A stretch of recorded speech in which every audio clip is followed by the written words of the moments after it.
Hello everyone, welcome to my YouTube channel study centre.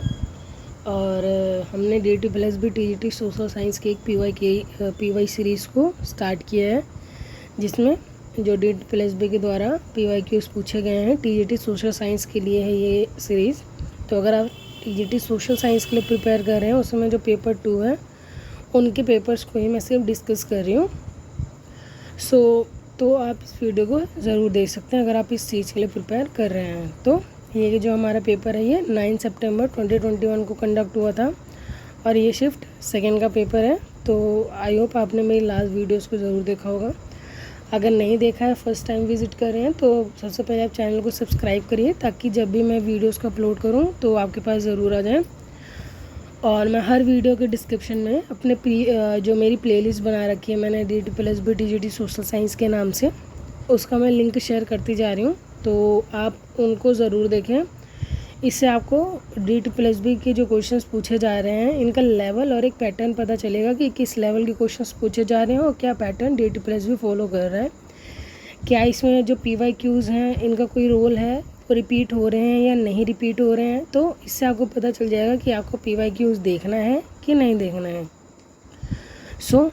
Last video में मैंने इस क्या कहते हैं पेपर के क्वेश्चन नंबर 1 से लेकर 20 तक डिस्कस कर रखा है आप लोगों के साथ। आज मैं डिस्कस करूँगी क्वेश्चन नंबर 20 to 40। हर एक वीडियो में मैंने 20 क्वेश्चंस को डिस्कस करा है, तो आप उन सीरीज़ को जाके ज़रूर देखेंगे। हार्डली 20 to 30 मिनट्स के वीडियोज़ हैं और हर एक वीडियो में मैं 20 क्वेश्चंस आप लोगों के साथ डिस्कस करती जा रही हूँ विद प्रॉपर एक्सप्लेनेशन, यानी मैं एक्सप्लेनेशन भी आप लोगों को प्रोवाइड करा रही हूँ।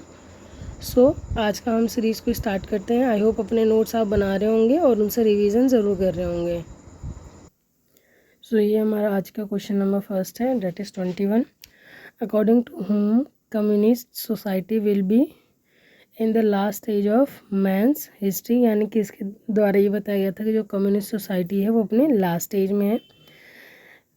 निकोलो मैकियावेली के द्वारा, जॉन लॉक के द्वारा, जॉन स्टुअर्ट मिल के द्वारा या फिर कार्ल मार्क्स के द्वारा। इसका राइट आंसर क्या हो जाएगा? कार्ल मार्क्स, क्योंकि ये सोशलिस्ट थे और इनकी क्या कहते हैं कि बुक भी थी एक, वो आप मुझे ज़रूर कमेंट बॉक्स में मेंशन करेंगे कि कौन सी बुक थी। मैंने आपको कई बार बता रखा है और वो क्या कहते हैं DT+B ने पूछा भी है। नेक्स्ट क्वेश्चन है हमारा question number 22। Class struggles is a feature of which philosophy, यानी जो वर्ग संघर्ष होता है वो किस दर्शन की विशेषता है? कैपिटलिज्म की है या मार्क्सिज्म की है? तो इसका राइट आंसर क्या हो जाएगा? ऑप्शन नंबर बी, क्योंकि आपको मैंने भी बताया कि जो कैपिटलिज्म है उसमें क्या फोकस किया जाता है, सिर्फ मैक्सिमम प्रॉफिट हो। और मार्क्सिज्म में ये होता है कि हम कैसे क्या लोगों को, जो मतलब कि लेबर क्लास है, उनको कैसे जो वर्किंग कंडीशन है, वर्किंग आवर्स या फिर उनकी जो वर्क लाइफ है उनको कैसे इम्प्रूव करें। तो ये किसके द्वारा बताया गया था? कार्ल मार्क्स के द्वारा कहा गया था, क्योंकि ये सोशलिस्ट थे, इसलिए सोसाइटी के बारे में ज़्यादा बोलते थे और वर्किंग क्लास को बोलते थे कि अगर रिवोल्यूशन लाना है तो आपको ही लाना पड़ेगा। नेक्स्ट क्वेश्चन है हमारा question number 23। According to the Marxism which class will overthrow the capitalism system.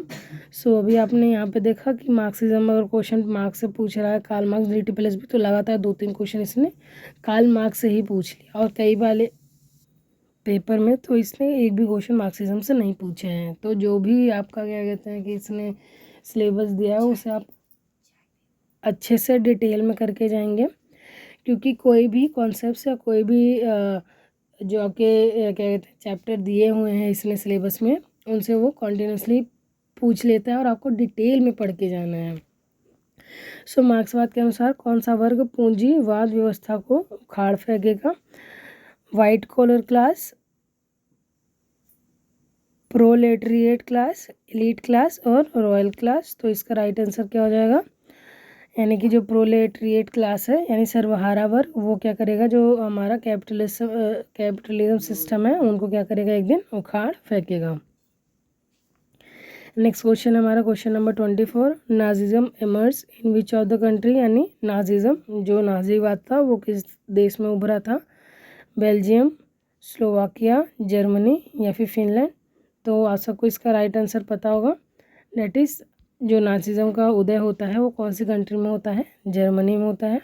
और नाजिज़म के लिए किस लीडर को दोषी ठहराया गया है, एडोल्फ हिटलर को।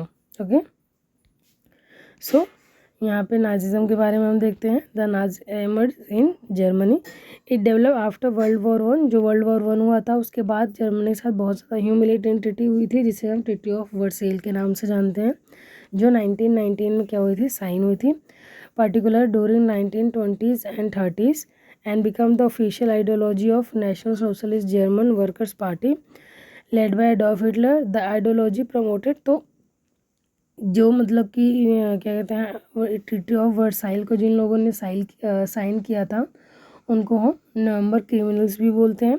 सो अडोल्फ हिटलर ने किस किस आइडियोलॉजी को प्रमोट करा था, एक्सट्रीम नेशनलिज्म को, कि देशभक्त राष्ट्र की भावना, एंटीसेमिटिज्म को, मिलिट्रियरिज्म को, मतलब इन्होंने मिलिट्री को इंक्रूज करा, टोटलिटेरियन रूल, मतलब सारी जो पावर थी अपने अंडर ले ली।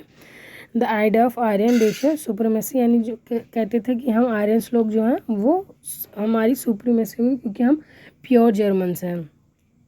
नाजिज्म गेन पावर इन 1933, तो नाजिज्म जो था उसने 1933 में power pi, when Hitler become chancellor of Germany, leading the establishment of fascist dictatorship and eventually the World War II. सो ये क्या करता है, 1933 में जर्मनी का क्या बनता है, चांसलर बनता है।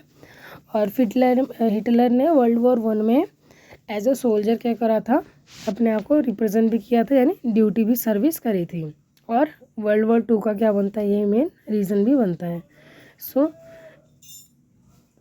तो कहाँ पे अराइज हुआ था, ये जर्मनी में राइज होता है। ये इसका मैंने क्या कर रखा है, हिंदी में कर रखा है, आप स्क्रीनशॉट लेके रख सकते हैं। ओके, नेक्स्ट क्वेश्चन पे चलते हैं। हमारा नेक्स्ट क्वेश्चन है question number 25। In the context of expansion policy of Mussolini which of the following statement is correct. तो यहाँ पे मुसोलिनी से रिलेटेड क्वेश्चन पूछा है। ही एनेक्स अल्बानिया इन 1926, या कि इसने अल्बानिया को क्या किया था, कब्जा कर लिया था 1926 में। और ही कनकर्ड अबेसियानिया इन 1936, और उसने अबेसियानिया पर विजय कब प्राप्त करी थी, 1936 में। तो ऑप्शन हमारे पास only first, only second, both, या फिर नीदर। सो इसका राइट आंसर क्या हो जाएगा, that is option number B, यानी कि जो सेकेंड वाला स्टेटमेंट है सिर्फ वो करेक्ट है, यानी जो मुसोलिनी था उसने कनकर करा था, विजय हासिल करी थी अबेसियानिया पे 1936 में, उसका अल्बानिया से कोई रिलेशन नहीं है। नेक्स्ट क्वेश्चन है हमारा क्वेश्चन नंबर 26।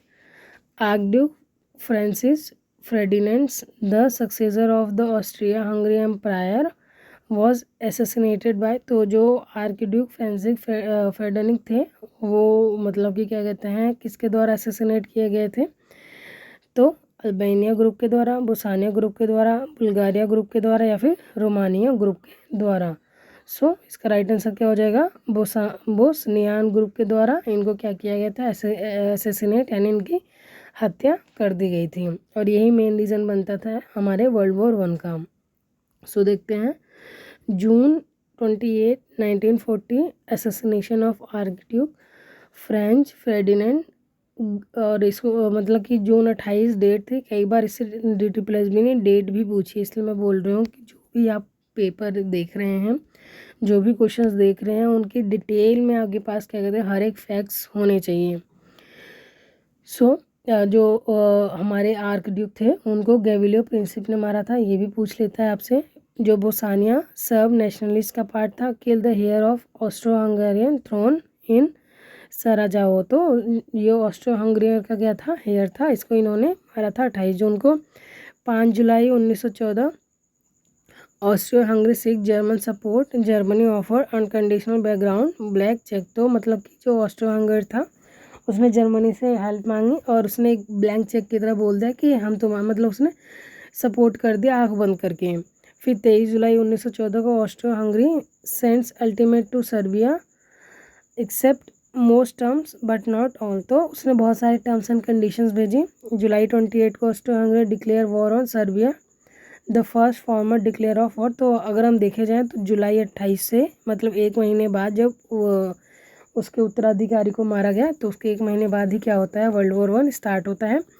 और 1 से 4 अगस्त को China reaction of war declare, Germany declare war on Russia and France, Britain declare war on Germany. तो चाइना का रिएक्शन डिक्लेयर होता है वॉर का जर्मनी को, और जर्मनी डिक्लेयर करता है वॉर रशिया और फ्रांस के ऊपर, और ब्रिटेन किसके ऊपर डिक्लेयर करता है, जर्मनी के ऊपर। सो अगर हम बोले तो ऑफिशियली 28 को क्या करते हैं, जुलाई को हंगरी एम्पायर जो थी, ऑस्ट्रो हंगरी एम्पायर, वो सर्बिया के ऊपर वॉर डिक्लेयर करता है। उसके बाद 1 से 4 अगस्त के बीच में सारी कंट्री एक दूसरे के ऊपर वॉर डिक्लेयर करना स्टार्ट कर देती हैं। तो ये इमीडिएट रीज़न बनता है हमारे वर्ल्ड वॉर 1 के स्टार्ट होने का।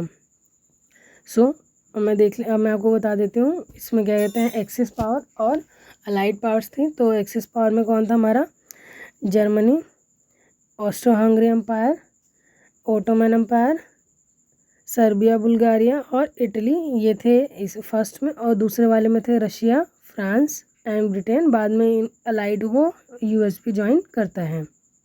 तो ये होते हैं हमारे एक्सिस पावर हो जाते हैं, और ये हो जाते हैं हमारे अलाइड पावर, जिनको बाद में 1917 में यूएस भी ज्वाइन कर लेगा। सो चलते हैं नेक्स्ट क्वेश्चन पर। Question number 27, in which year the United state of America enter in world war second. तो इसमें पूछ रहा है कि 1900 जो यूनाइटेड स्टेट्स ऑफ अमेरिका है वो वर्ल्ड वॉर 2 में कब एंटर होता है, 1939 में, 41 में, 42 में या फिर 43 में। तो इसका राइट आंसर क्या हो जाएगा, ऑप्शन नंबर बी हमारा हो जाएगा राइट आंसर। तो आपने देखा होगा कि जिस ईयर में वर्ल्ड वॉर स्टार्ट हो रहे हैं उस टाइम पे यूएस जो है ज़्यादा इंटरेस्ट नहीं दिखा रहा है, लेकिन उसके बाद क्या कर रहा है, वो वर्ल्ड वॉर को ज्वाइन कर रहा है विद द अलाइड पावर्स। इसने सेंट्रल पावर्स को कभी ज्वाइन नहीं किया। United state officially enter world war second in year 1941 following the Japanese attack on Pearl Harbor on December 7, 1941। क्योंकि जो जैपनीज थे उसने पर्ल हार्बर पर अटैक कर दिया था, इसकी वजह से क्या किया गया था, यूएस ज्वाइन करता है। तो देखते हैं हम डेट्स को। तो 7 तारीख 1941 को जापान अटैक करता है पर्ल हार्बर जो कि हवाई में है, और जुलाई 8 को यूएस क्या कर देता है, डिक्लेयर कर देता है वॉर किसके अगेंस्ट, जापान के अगेंस्ट। तो 8 दिसंबर 1941 ये एग्जैक्ट डेट होगी जिस दिन यूएस एंटर करता है वर्ल्ड वॉर सेकेंड में। 11 दिसंबर 1941 को Germany and Italy declare war on US, तब यूएस आया है। तो उसके बाद क्या करते हैं, जर्मनी, आपको पता है जापान एक्सिस पावर में था, अगर जापान पे वॉर होता है तो जर्मनी और इटली भी एक्सिस पावर के पार्ट थे, तो वो किस पर जाएंगे, यूएस के ऊपर अटैक करेंगे। फिर this mark a turning point in the war shift then US from naturally full scale involvement in both Pacific and European threats. तो इसकी वजह से क्या होता है, यूएस इनडायरेक्टली ही क्या करता है, वर्ल्ड वॉर 2 का पार्ट बन जाते हैं। सो ये कंट्रीज थी हमारी, ये एक्सिस पावर में थी एंड ये हमारी क्या थी, अलाइड पावर थी। नेक्स्ट क्वेश्चन है हमारा question number 28, which of the following were the 4 big victorious power that do dominate the Paris peace conference in 1919। तो जो पेरिस पीस कॉन्फ्रेंस हुआ था 1919 में, उसको किसने डोमिनेट करा था, वो कौन सी 4 बिग विक्टोरियस पावर्स थी जिन्होंने डोमिनेट करा था इस पावर को। तो Germany, Russia, France and Japan. तो ऑब्वियस सी बात है जर्मनी तो नहीं होगा क्योंकि ये एक्सिस पावर में था और ये हारा था। United States of America, France, Italy, Japan, France, Italy, Russia, Germany, जहाँ पे भी जर्मनी है, Britain, France, Italy and United States of America. So इसका राइट आंसर क्या हो जाएगा, Britain, France, Italy and United States of America. ये 4 countries थे जिन्होंने जो पेरिस पीस कॉन्फ्रेंस हुई थी 1919 में, इसको क्या किया था, डोमिनेट किया था। नेक्स्ट क्वेश्चन है हमारा, which of the following plans reduce the World War 1 debt on Germany. तो आपको पता है वर्ल्ड वॉर 1 की बहुत ही ज़्यादा ह्यूमिलेटिंग ट्रीटी साइन की गई थी, इसकी वजह से इसकी बहुत सारी लैंड बाउंड्रीज भी चली गई, इसको बहुत ज़्यादा लोन इसके ऊपर डाल दिया गया था कि, और मिलिट्री को हटा दिया गया था कि जर्मनी कभी भी मिलिट्री वगैरह नहीं रखेगा। तो इसलिए इसको बहुत ही ज़्यादा ह्यूमिलेटिंग, और जो भी मतलब कि वर्ल्ड वॉर 1 हुआ था उसका पूरा मतलब कि जो भी रीज़न था वो किसके ऊपर डाल दिया गया था, जर्मनी के ऊपर डाल दिया गया था।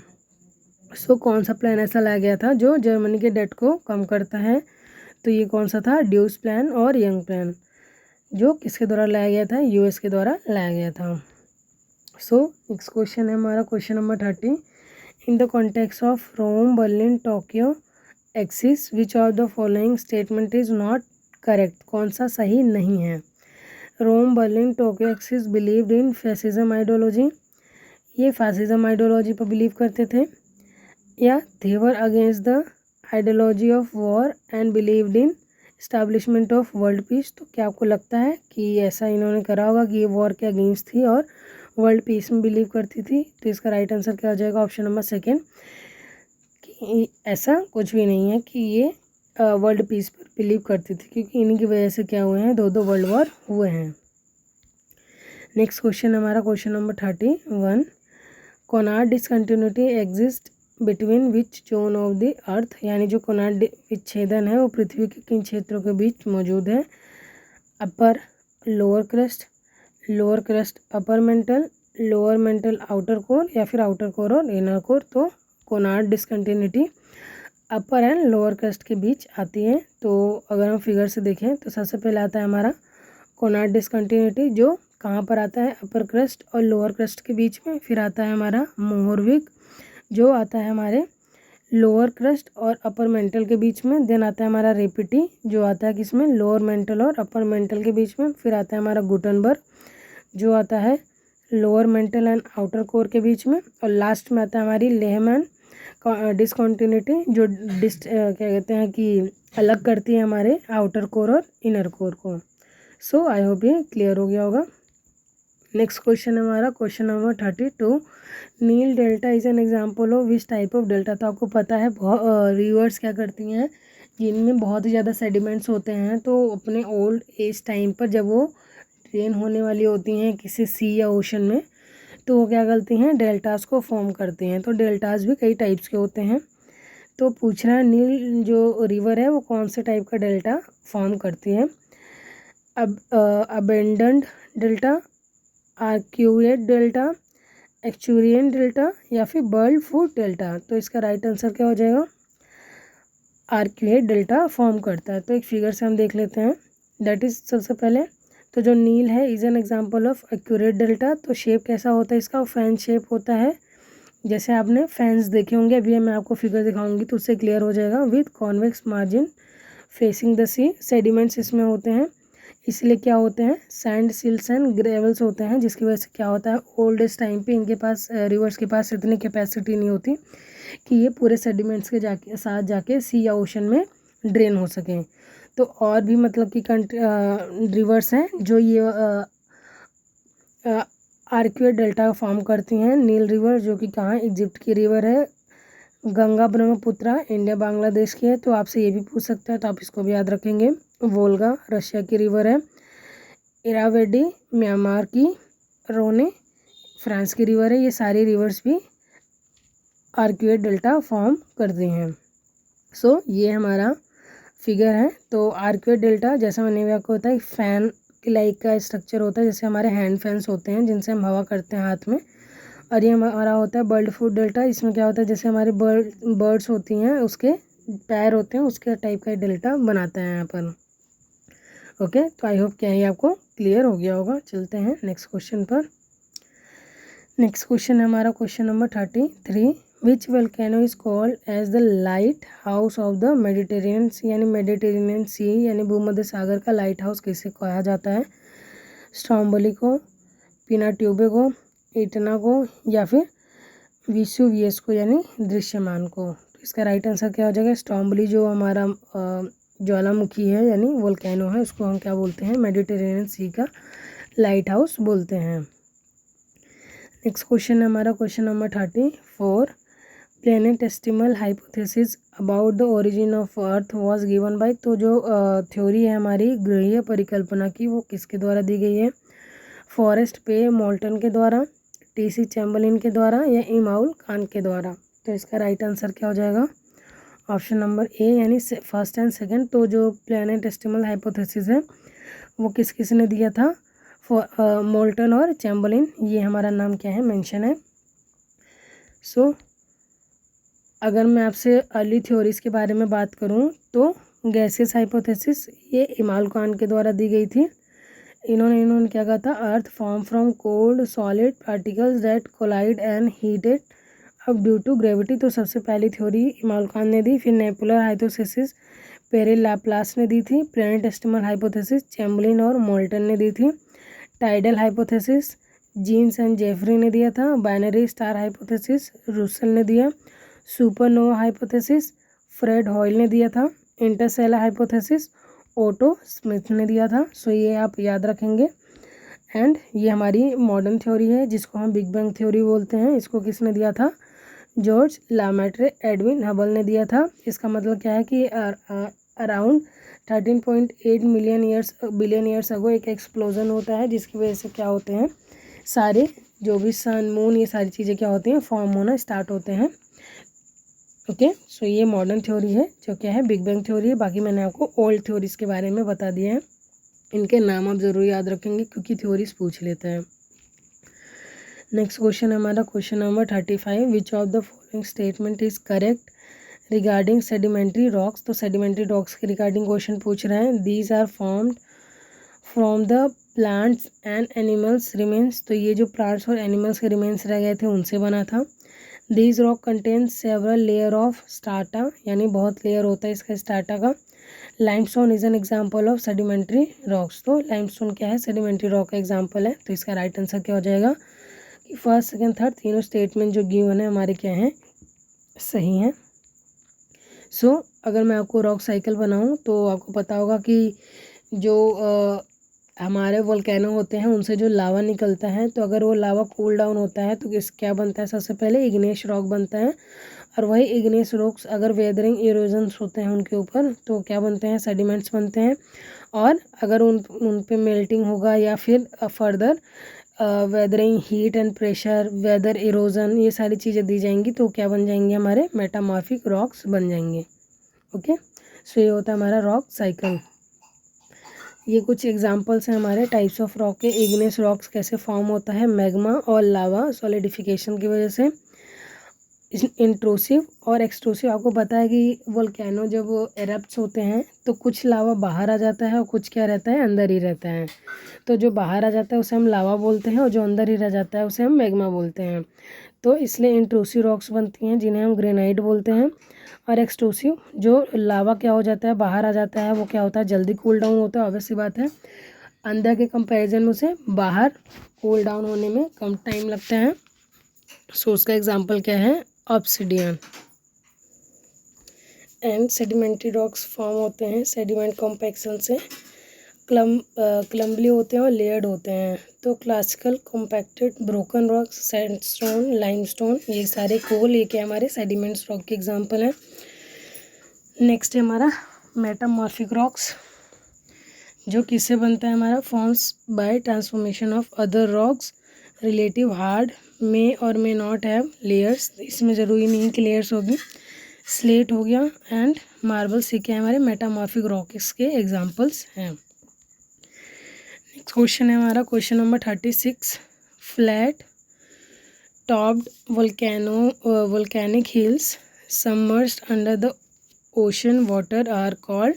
सो समुद्र के पानी के नीचे डूबी चपटी ज्वालामुखी पहाड़ियों को क्या कहा जाता है, डीप सी ट्रेंच, ग्योर्ट्स, अबेजल हिल्स या फिर सबमरीन कैनियंस। सो इसका राइट आंसर क्या हो जाएगा, ग्योर्ट्स हो जाएगा। सो अगर हम देखें तो ट्रेंच वो होती हैं जो समुद्र के अंदर गहराइयाँ होती हैं, अबेसल प्लेन्स होते हैं जो नॉर्मल प्लेन्स होते हैं, सी माउंट्स होते हैं ये।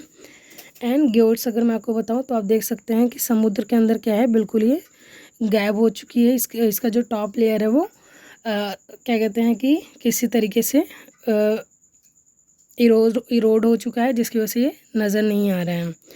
और ये क्या होते हैं, कॉन्टिनेंटल शेल्फ्स होते हैं जो जस्ट नियर और लैंड और उसके मतलब कि जहाँ पे लैंड बॉडीज़ थोड़ी ऊंची होती है। और ये क्या कहलाते हैं, हमारे वोल्केनिक आइलैंड कहलाते हैं जहाँ की बाउंड्री जहाँ की जो टॉप होता है बाहर दिखता है। और ये मिड ओशनिक रिजेस वो होती हैं जहाँ पे आप देख सकते हैं कि जो प्लेट टेक्टोनिक्स हैं वो डाइवर्जेंट हो रही हैं, जिससे न्यू लैंड बॉडी का क्या होता है, निर्माण होता है। सो आई होप इस पिक्चर से आपको क्लियर हो गया होगा। नेक्स्ट क्वेश्चन है हमारा question number 37। In which layer of atmosphere concentration of ozone is found. तो किस लेयर में एटमॉस्फेयर ओजोन लेयर फाउंड होता है, ट्रोपोस्फेयर में, एक्सोस्फेयर, स्ट्रेटोस्फेयर या फिर मेसोस्फेयर। तो इसका राइट आंसर क्या हो जाएगा, स्ट्रेटोस्फेयर में हमारे ओजोन लेयर पाए जाते हैं। सो ये हमारा क्या है, डिवीज़न है। सबसे पहले आता है हमारा ट्रोपोस्फेयर, तो जिसमें जितने भी नेचर से रिलेटेड एक्टिविटीज़ होती हैं वो इसमें होती है। फिर स्ट्रेटोस्फेयर थोड़ा सा ऊंचाई में होता है, यहाँ पे क्या होता है, ओजोन लेयर पाई जाती है हमारी। मीजोस्फेयर्स में जो भी एस्ट्रॉइड्स बच जाते हैं एक्सोस्फेयर से वो आके बर्न हो जाते हैं। फिर आता है हमारा थर्मोस्फेयर, फिर आता है हमारा एक्सोस्फेयर जो सबसे आउटर स्पेस है यहाँ पर। नेक्स्ट क्वेश्चन हमारा क्वेश्चन नंबर 38। सब tropical high pressure belt x tends between the latitude of dash in both the hemisphere. यानी जो उष्णकटिबंधीय उच्च दाब पेटी होती है वो दोनों गोलार्ध में डैश अक्षांशों के बीच फैली हुई होती है, 25 डिग्री से 35 डिग्री तक, 60 डिग्री से 65 तक, 5 डिग्री से 3 तक, या 23 डिग्री से 60 डिग्री 66 डिग्री तक। तो इसका राइट आंसर क्या हो जाएगा, 25 से 35 degree northern and southern hemisphere. So with the help of this diagram, so आप यहाँ पर देख सकते हैं सब ट्रॉपिकल हाई प्रेशर बेल्ट ये नदर्न हेमिस्फीयर का है और ये सदर्न हेमिस्फीयर का है। तो कहाँ तक है, ये 25 से लेके 35 डिग्री तक नॉर्थ और साउथ में फैला हुआ है। सो यहाँ पर आप देख सकते हैं ये क्या होता है, हमारा इक्वेटोरियल लो प्रेशर बेल्ट, जिसे हम डोलड्रम बोलते हैं या फिर ITCZ भी बोलते हैं, जहाँ पर क्या होता है, दोनों जो ये हमारा क्या है, स्टर्लीज हैं जो क्या आती हैं आके एक दूसरे से मिलती हैं, तो वहाँ पे ITCZ का निर्माण होता है। फिर होता है हमारा प्रिवेलिंग, जहाँ पे सब पोलर लोअर प्रेशर बेल्ट होता है, यहाँ पे क्या चलती हैं, वेस्टर्लीज चलती हैं। और फिर होता है हमारा हाई प्रेशर, जहाँ जो पोल्स पर होता है, तो यहाँ पर दोबारा से क्या होती हैं, स्टर्लीज चलने लगती हैं। नेक्स्ट क्वेश्चन है हमारा question number 39। One of the main green house gases. तो ग्रीन हाउस गैस कौन सी है, इसमें से नाइट्रोजन है, मीथेन है, ऑक्सीजन है या फिर हाइड्रोजन है। सो इसका राइट आंसर क्या हो जाएगा, मीथेन एक मेन ग्रीन हाउस गैस है। सो अगर हम देखें तो मेजर ग्रीन हाउस गैसेस कौन कौन सी हैं, सबसे ज़्यादा होता है हमारा कार्बन डाइऑक्साइड का पोर्शन, फिर आता है मीथेन, फिर अदर गैसेस आ जाती हैं, नाइट्रस ऑक्साइड होता है और फ्लोरा इग्नाइटेड गैस होती है, जैसे क्लोरा कार्बन वगैरह जो एमिट होती हैं हमारे फ्रिज से, AC से, तो ये क्या होती हैं, ये भी ग्रीन हाउस गैस में आती हैं। सो सबसे ज़्यादा जो पोर्शन होता है वो कौन सा होता है, कार्बन डाइऑक्साइड का होता है। So and methane. तो हम देखते हैं हमारे ऑप्शंस को एक बार फिर से। तो यहाँ पर नाइट्रोजन नहीं है, ऑक्सीजन नहीं है और हाइड्रोजन इसका पार्ट नहीं है ग्रीन हाउस गैस का। तो हमारा मीथेन क्या है, राइट आंसर है।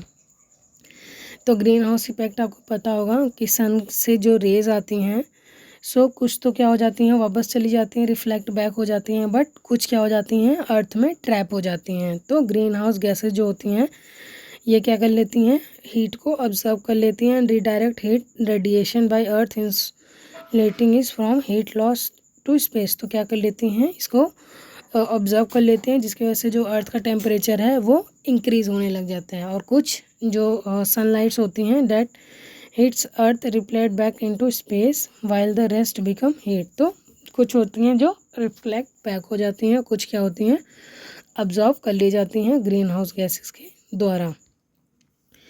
आज का लास्ट क्वेश्चन है हमारा क्वेश्चन नंबर 40।